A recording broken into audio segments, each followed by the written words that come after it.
പ്രിയപ്പെട്ടവരെ, എല്ലാവർക്കും കഥകളുടെ മായാലോകത്തേക്ക് സ്വാഗതം. ഇന്ന് സിംഹവും പട്ടിയും എന്ന റഷ്യൻ ബാലകഥയിൽ നിന്നുള്ള കഥയാണ് പറയാൻ പോകുന്നത്. സിംഹവും പട്ടിയും, ലിയോ ടോൾസ്റ്റായി.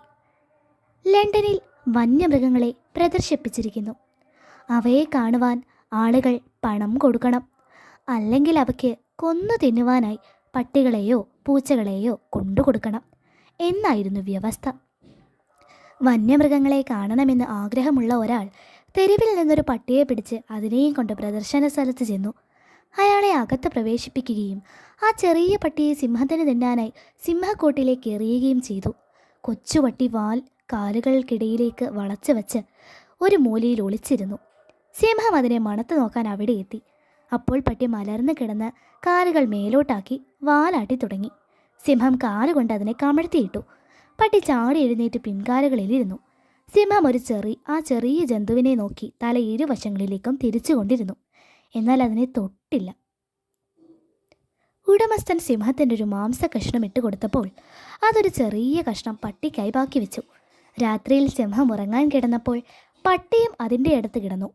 സിംഹത്തിൻ്റെ പാദത്തിൽ തല വെച്ച് പട്ടി സുഖമായി ഉറങ്ങി. അന്നു മുതൽ സിംഹവും പട്ടിയും ആ കൂട്ടിൽ ഒരുമിച്ച് താമസമാക്കി. സിംഹം പട്ടിയെ ഒട്ടും ഉപദ്രവിച്ചില്ല. അത് പട്ടിയോടൊത്ത് ഭക്ഷണം കഴിക്കുകയും ഉറങ്ങുകയും ചിലപ്പോഴെല്ലാം അതിൻ്റെ കൂടെ കളിക്കുകയും ചെയ്തു. ഒരിക്കലൊരു മാന്യൻ അവിടെ വന്നു. അദ്ദേഹം തൻ്റെ പട്ടിയെ തിരിച്ചറിയുകയും അതിനെ തനിക്ക് തിരിച്ചു വേണമെന്ന് മൃഗപ്രദർശനത്തിൻ്റെ ഉടമസ്ഥനോട് പറയുകയും ചെയ്തു. ഉടമസ്ഥൻ പട്ടിയെ അദ്ദേഹത്തിന് കൊടുക്കാൻ സമ്മതിച്ചു. എന്നാൽ പട്ടിയെ കൂട്ടിൽ നിന്ന് തിരിച്ചെടുക്കാൻ വേണ്ടി അവർ അതിനെ വിളിച്ചപ്പോൾ സിംഹം സട വിടർത്തി അലറി. സിംഹവും പട്ടിയും 1 വർഷം മുഴുവൻ ആ കൂട്ടിൽ ഒരുമിച്ച് കഴിഞ്ഞു.